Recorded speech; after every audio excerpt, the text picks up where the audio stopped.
একদিন সকালে বড় ভাই হুট করে বলল, কুয়াকাটা যাবি? আমি ভাবলাম নিশ্চয়ই মজা করছে, কিন্তু কিছুক্ষণ পর দেখি সে ব্যাগ গুছিয়ে রেডি হয়ে পড়েছে। আমি বললাম, ভাই এভাবে হুট করে ট্যুর হয়?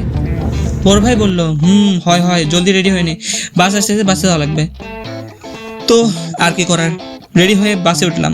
জানলার পাশে সিট পেলাম। আমি ফুরফুরে মেজাজে বসে আছি। হঠাৎ দেখি আমার সিটের জানলা একদমই খুলতে চায় না। কন্ট্রাক্টর সাহেবকে জানালে তিনি বললেন, ভাই জানলা খোলার চেষ্টা করেন না, আগেরবার যিনি করছিলেন জানলা ভেঙে দিয়েছিলেন।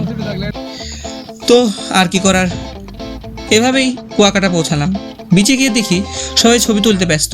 এক দাদা সেলফি তুলছেন, হঠাৎ ওরে বাবারে বলে লাফ দিল।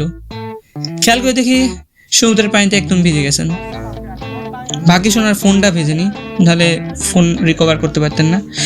তো বড় ভাইকে বললাম, ভাই আমরাও ছবি তুলি? বড় ভাই বলল, আগে নিশ্চিত হওয়া পানি কতটুকু আসতে পারে। বিকালে সমুদ্রের ধারে বসে সূর্যাস্ত দেখছিলাম, একদম সিনেমার সিনের মতো।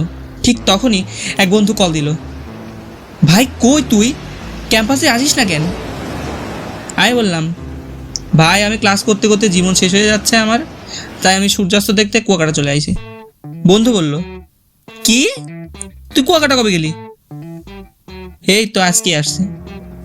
রাতে মাছ খাওয়ার প্ল্যান করলাম।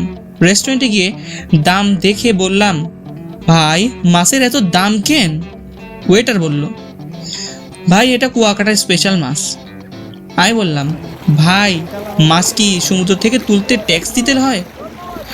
পরদিন সকালে বড় ভাই বলল, চল চর বিচে যাব। আমি বললাম, গেলে কি ফিরে আসতে পারবো? বড় ভাই হেসে বলল, না গেলে জানবি কেমনে? ফেরার সময় বাস ধরতে দৌড় দিলাম। বড় ভাই বলল, একটা ইনস্টা রিল বানালে কেমন হয়?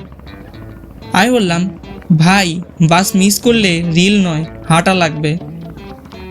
শেষ কথা, এই ট্রিপ থেকে শেখা হলো, কুয়াকাটা যা দেখবা তার দাম আগে জিজ্ঞেস করবা।